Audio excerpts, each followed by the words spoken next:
Et bonjour, ici Sébastien pour Ciné Techno qui est en direct du cinéma pour vous présenter ma critique du film Bumblebee. En fait, présentement, je suis avant la représentation, donc je vais aller voir ça et je vais vous revenir tout de suite après pour vous donner mes impressions, ma critique. Donc, Bumblebee, qui est le 6e film dans la franchise des Transformers.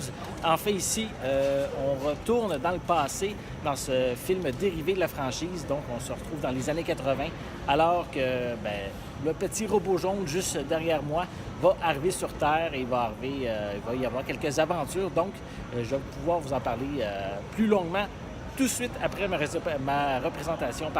Donc, je vous reviens bientôt. Donc, très hâte d'aller voir Bumblebee, donc à l'affiche au cinéma dès le 20 décembre 2018. Et c'est un film qui est distribué par Paramount. Et voilà, donc je viens de terminer mon visionnement de Bumblebee. Vraiment un très bon film, assez différent aussi des films des Transformers auparavant.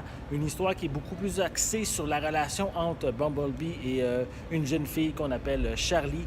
Charlie, en fait, est interprétée par Hailey Steinfeld. Moi, je l'ai connue auparavant lorsqu'elle avait interprété la jeune fille dans le film qu'on appelait True Grit, dans lequel elle avait joué avec Jeff Bridges. Donc ici, encore un très bon film, très intéressant. La scène d'ouverture est vraiment épique qui se passe sur Cybertron. Donc on voit vraiment plein de caméos de robots qu'on a vus dans la série originale des Transformers. Donc vraiment intéressant à voir. Ensuite, on a quand même plusieurs scènes d'action. Oui, comme au début. On a quelques-unes au milieu aussi, à la fin, qui est quand même assez intéressante à voir. Mais ce n'est pas un film comme les autres films des Transformers, beaucoup, comme je l'ai dit. Là. Donc, la relation entre Charlie et le Bumblebee, c'est vraiment intéressant. On a John Cena également qui joue le rôle d'un militaire.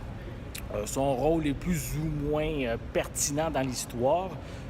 Quand même, il y a quelques scènes d'action intéressantes avec lui. On a aussi, ça amène, vu que je l'ai dit en début de vidéo, c'est un film qui se passe dans les années 80, donc on a beaucoup de références comme Miami Vice. On a également Alf qu'on voit à un moment donné dans la série, donc dans le film, pardon. Donc, les fans de Transformers vont vraiment aimer, donc, parce que les robots sont. Il n'y en a pas beaucoup dans le milieu du film, mais ils sont quand même bien faits. L'action est bien visible à l'écran et c'est pas tout confus comme qu'on a vu dans les films avec Michael Bay. On mise beaucoup plus sur l'histoire que sur les effets spéciaux, même s'ils sont ici très, très bien faits. C'est au niveau de l'histoire qui est vraiment intéressante. On peut même faire des points de référence avec les films le Géant de fer ou un plus vieux film de Steven Spielberg, E.T. Donc, on a des points de référence à ce niveau-là très, très intéressants. Pour moi, ça fait un très bon divertissement. Les amateurs de Transformers vont pouvoir ici bien apprécier le retour de cette franchise-là. Et ceux qui aiment aussi les histoires qui ont quand même du contenu vont trouver ici quand même leur compte. Donc, moi, j'ai bien apprécié. J'espère que ça va être tout autant parmi les spectateurs. Ça amène la franchise dans un nouveau genre bien intéressant à découvrir.